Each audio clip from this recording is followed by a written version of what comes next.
Bonjour, bonjour, bonjour la famille, bonjour les amis. Je pense que vous vous portez bien. Pour moi, c'est la forme vraiment. Je fais cette vidéo pour qualifier deux choses, Public Charge et Affidavit Support. Comme tu peux les appeler, les Public Charge, c'est DS5540 et les Affidavit Support, c'est le I-134. Je ne sais pas comment tu l'appelles, c'est I-130 quelque chose. Alors, est-il nécessaire de remplir ces deux choses pour les gagnants de la DV Lottery? C'est ça l'information. Après cette jingle, on continue notre vidéo.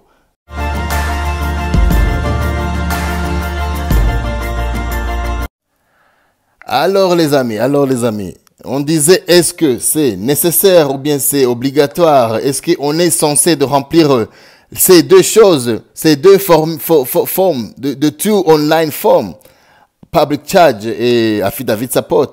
Est-ce qu'en réalité, vraiment, on est censé de remplir ces deux choses? Et certains appellent ça les sponsors ou bien le host.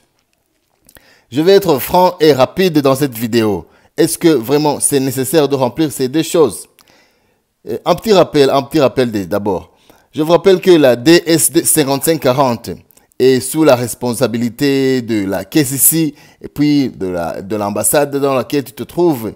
Et aussi, je te rappelle que le I-134 est sous la responsabilité de ICIS ou bien le Homeland Security.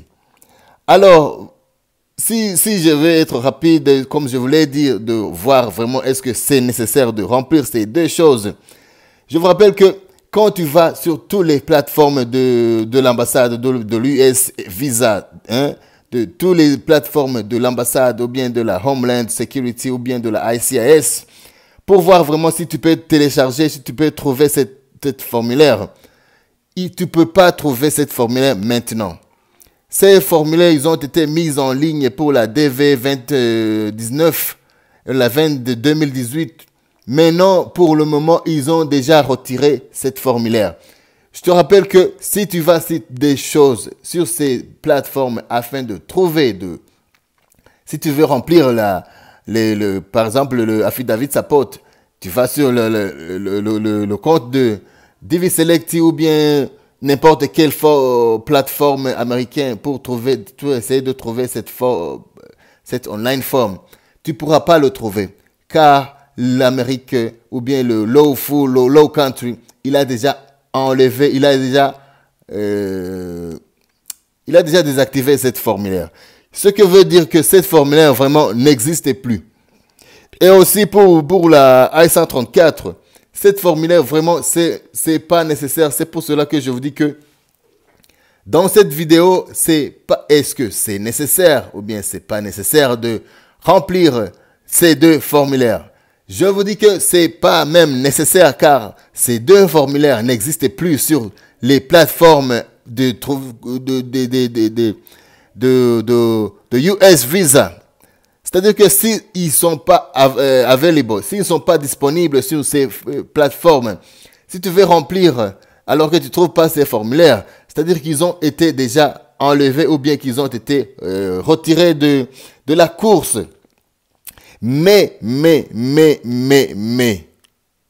je veux pas dire que c'est généralement, ils ont été retirés. Mais tu peux trouver certaines ambassades ou bien certains consuls qui voudront que tu puisses remplir les deux formulaires, le I-134 ou bien le DS5540 ou bien le Affidavit Support. Pour certaines ambassades ou bien certains consuls, ils voudront vraiment que tu remplisses ces deux formulaires. Mais je vous rappelle que c'est la caisse ici qui planifie ou bien qui arrange ou bien qui met en ligne votre interview lors de votre interview. C'est la caisse ici qui devra envoyer à l'ambassade. Il devra t'envoyer un second letter. La caisse ici devra t'envoyer la second lettre. Et la second lettre aussi, il pourra aussi l'envoyer à votre ambassade locale dans laquelle vous vous trouvez. Et après, ce qui va se faire, c'est que votre locale ambassade c'est lui qui va encore vous envoyer une liste ou bien un rendez-vous. Rendez-vous interne disant, comme vous le savez, comme vous avez été averti, votre interview est telle date. Alors, on vous demande d'apporter ces documents et aussi de trouver d'aller sur cette clinique ou bien cet hôpital pour faire votre visite médicale. C'est l'ambassade qui va vous dire cela. Alors, si l'ambassade ne vous dit pas d'apporter le affidavit support, c'est-à-dire que votre locale ambassade ne supporte pas ou bien n'est pas intéressé par ces deux formulaires. Je vous rappelle que officiellement sur le US Visa, US Visa Embassy ou US Visa Database, les deux formulaires, ils ont été retirés. Mais pour certaines ambassades, ils continuent à demander ça selon leur volonté ou bien selon leur recherche ou bien selon leur mode de travail, mode opérationnel. Alors, si votre ambassade ne vous demande pas le affidavit support ou bien le 134, le I-134 ou bien le public charge, vraiment, ne vous stressez pas ou bien n'emportez pas cette lettre. Il peut être vous demander de les apporter. Si on vous demande de les apporter, vraiment là, il faut les trouver. Et je vous rappelle aussi que le affidavit support, c'est pas le propriétaire ou bien ce qu'ils veulent, c'est l'adresse.